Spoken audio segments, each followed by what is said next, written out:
there is perhaps what we could call a resurgence of magical practice, witchcraft, modern witchcraft.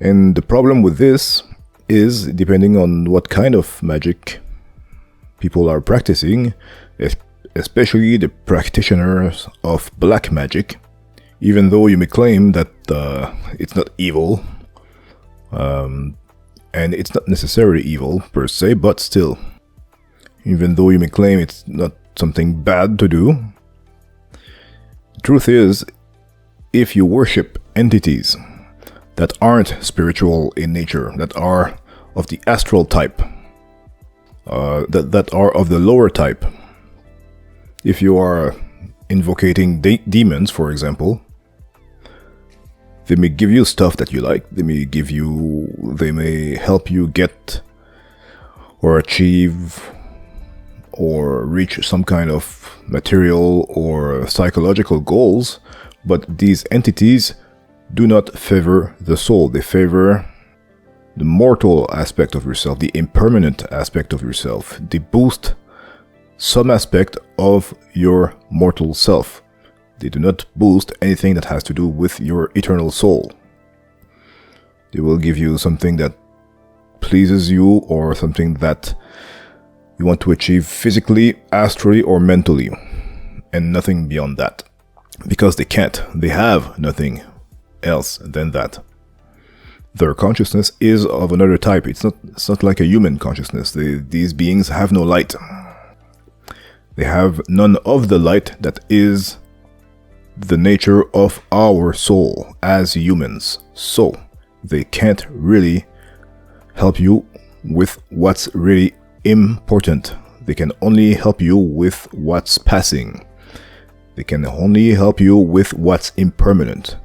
And whether you like it or not, you're kind of building for yourself a more solid golden prison, perhaps, if you feel that these demons are very much helping you.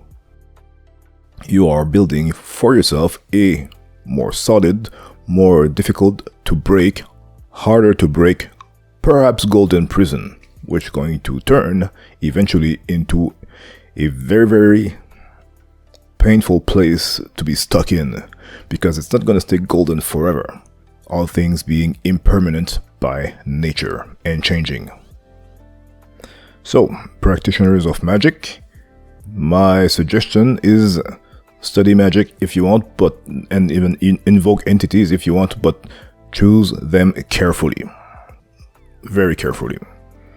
Make sure that these entities favor the soul aspect, the pure consciousness aspect, and of those, if you look at most grimoires, most magical books, I don't think there are that many that invoke entities that have to do with soul reality and above. I don't think there are that many. In a general sense, I think angels are of that category.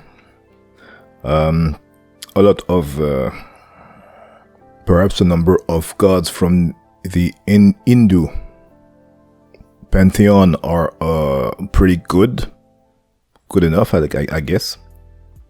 You might find interesting things to practice, perhaps from the Neoplatonic tradition, and there might be more. So I guess there are quite a few, after all, but it remains that these things are pretty much ancient still. So there might be something better to do than to invoke